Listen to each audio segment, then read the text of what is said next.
The honey badger has been ranked as the fiercest animal in the animal kingdom. That's saying a lot. The African honey badger is, the size of a medium-sized dog, not even, right? So it's not that big.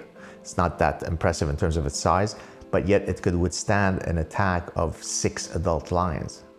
How is that possible? Because it's astoundingly ferocious and fierce. So that just the way it presents itself to the world, those lions say, it's gonna be a rough fight. And it has all sorts of other weaponry that it can use, but it walks like it's 18 feet tall. Aristotle had actually talked about the golden mean. A soldier who is cowardly is a bad soldier, but equally, a soldier who is too reckless in his bravery is also idiotic. There's a sweet spot. Too little of something, cowardice is not good. Too much of something, unlimited, reckless bravery is not good. Like most things in life, the top point is in the middle. So most people overestimate the extent to which whatever they're fearful about is truly, fear-inducing.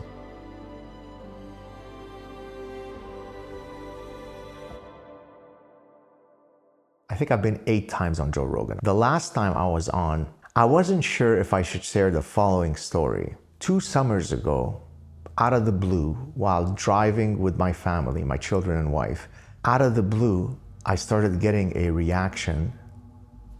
It seemed like I was about to die. My wife took over the reins of the car, we rushed to the hospital.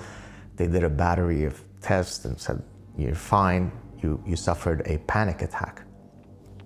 And I wasn't sure if I should share the story because I think I succumbed to the wrong mindset, which is, everybody knows me as a honey badger. I am someone who's always calm and relaxed, and I can take on all kinds of crazy stuff and go like this.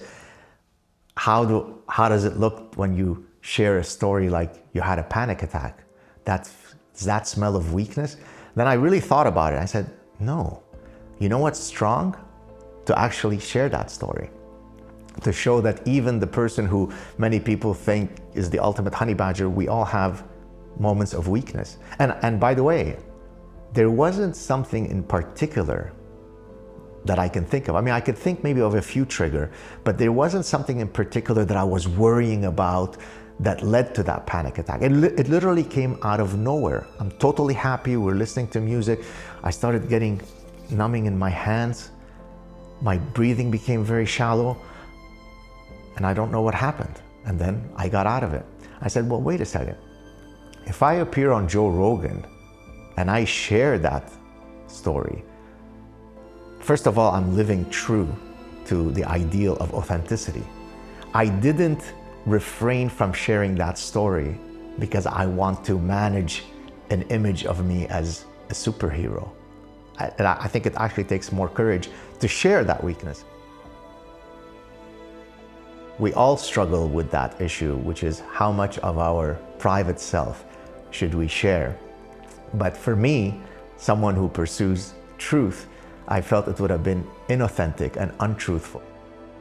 I did get, as you might imagine, when you're speaking to Joe Rogan with the size of audience that he has, I got many people who wrote to me and said, you don't know how much you telling that story helped me. And so that validated the fact that it was good that I got my courage to tell the story, because otherwise, someone out there that could have benefited from that story didn't. When I put my head on the pillow to sleep at night, I have a very exacting code of personal conduct, which speaks to what we talked about earlier, the purity of spirit, the purity bubble.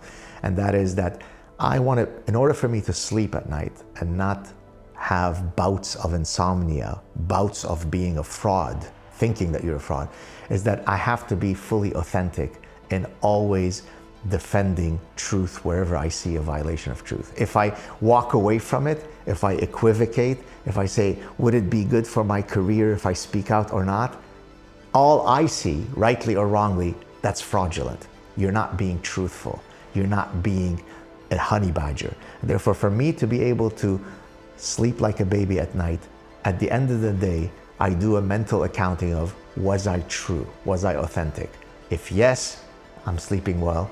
If no, I'm gonna be up forevermore, and therefore I always act in a way that honors my code of personal conduct. Be a honey badger when pursuing and defending truth. Thank you so much to Dr. Gad Saad for doing this video. I'm going to link his socials down below. Today's video was made possible by Mulliganbrothers.com, where you can now get the Memento Mori poster, a poster that reminds you that you are going to die. It has 80 years of tiny little squares that represent a week of your life. And one day you will not fill in one of those boxes. If that does not motivate you, I don't know what will. Get it down with a link below and use code STOIC. And also the Inspire Change t-shirts and the motivational clothing brand is also down below, where all the profits go back into creating this content so we can fly our film crew out to people like Dr. Gad Saad. Thanks for watching the video, and I'll see you in the next one. Peace.